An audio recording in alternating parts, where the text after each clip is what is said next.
Well, I think the first quarter didn't go great, but what we now see is an improvement, yes. And in a way, it's a divided improvement. It's mostly coming from services. We also see good data from retail. In industry, in contrast, the situation is bad and continues to be bad. So manufacturing companies are telling us they are lacking orders.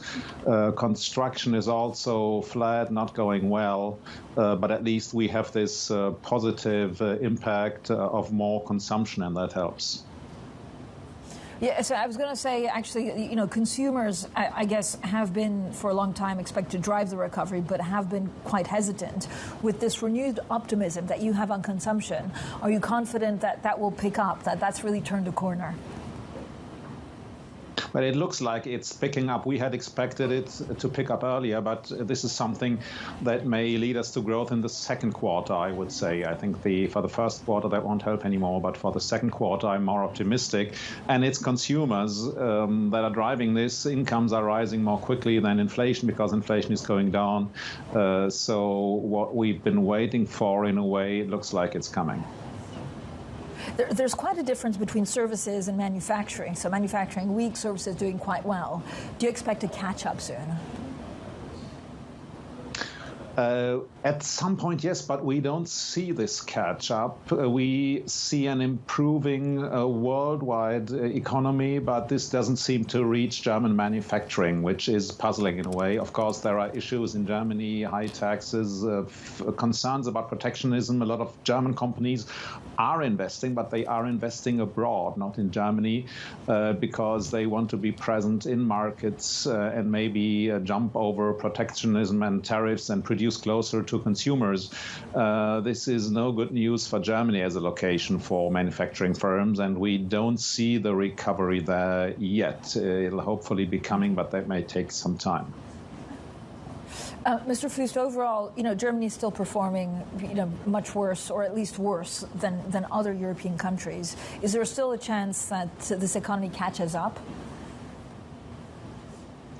I think what we're seeing at the moment confirms the forecasts, which are saying the growth will be weak in Germany, but at least it won't be negative. So this is the stabilization we expected. It's not a complete recovery, but at least it's a start. What's your take on geopolitics right now? I know it's the impossible question to answer, but how much will that weigh on German growth? I think it's one of the factors really weighing on German growth, because Germany is an exporter and exporting is getting more difficult. And that's why we see companies investing more in what used to be the destination of German exports. So that's investment in the US. That really is an issue. At the same time, Germany is trying, despite the tensions, Germany is trying to maintain trade relations. Chancellor Scholz just traveled to China, and there were a lot of people from companies, from industry accompanying him. He's been criticized for that because people say we need to de-risk in China. But at the same time, I think it does make sense for Germany to try and maintain trade relations. And that's what's going on.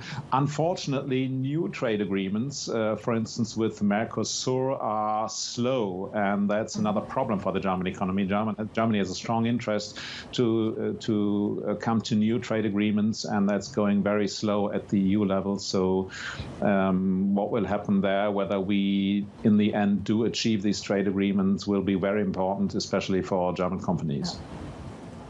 And Mr. Fuest, how much do you worry about inflation picking up again? So the ECB not cutting rates and that weighing on the economy? I don't expect the ECB to maintain rates. I really expect them to cut rates. Yes, there may be pressures coming from the service sector because wages are rising, but at the same time, the economy overall in the Eurozone is not strong enough, in my view, to produce another increase in inflation. That would be different if there was another crisis in the Middle East, for instance, and oil prices were rising. But as long as that doesn't happen, I think there is no danger that the ECB will call off the interest rate cuts everybody's expecting. So I think that will come, and I do think inflation will continue to go down.